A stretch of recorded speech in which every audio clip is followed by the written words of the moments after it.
The odds are at the moment in favour of us voting to rejoin, but not so far ahead that you could be certain, because it would depend on the campaign.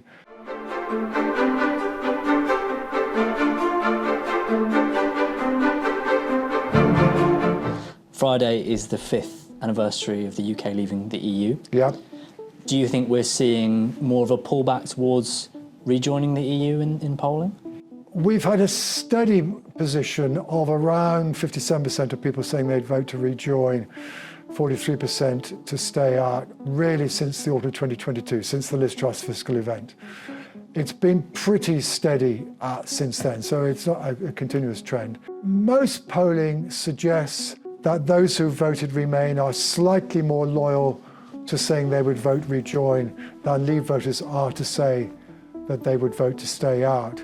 But the principal driver, and this has been true throughout the whole period since 2016, the principal driver of what's been a modest rise in support for being inside the European Union has been those who didn't vote in 2016. Some of whom, of course, were too young to vote, and we know that young people are particularly keen on rejoining the European Union. And there are some people who perhaps regret not having voted back in 2016. At the end of the day, I mean, if we were to have another referendum, how we would vote, well, it depends on the campaign.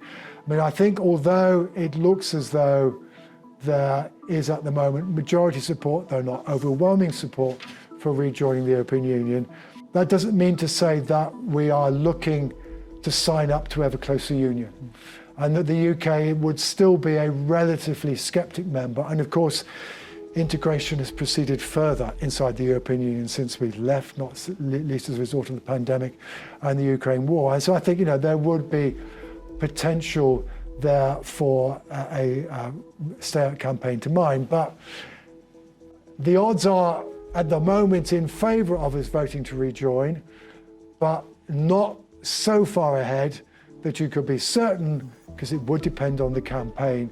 And it would depend on the ability, for example, of those on the stay-out side.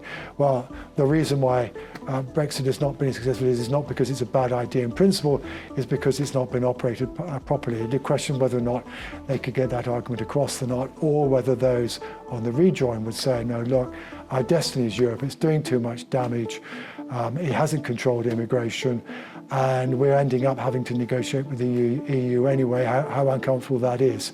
Those are the arguments that would play out. Nobody can be sure what the answer would be, but sure, Brexit's not as popular as it once was. And just, do you think something like for example, a US-UK trade deal might swing that back the other direction, something we couldn't have had if we were still in the European Union? Well, I think the honest truth is that a US trade deal is going to be very difficult because agriculture is the problem. And there is widespread public opposition to chlorine-washed chicken in hormone-treated beef. And insofar as the current government is wanting to align our sanitary standards with those of the European Union, that will also make it very, very difficult to do as a trade deal with the United States. So I'm just sceptical about that possibility of that happening. At the end of the day, we do trade with the United States on services much more than we do with goods. And to that extent, at least, a trade deal on goods with the United States is not necessarily as advantageous to us as a trade deal with the European Union, with whom we do much more in the way of trading on goods.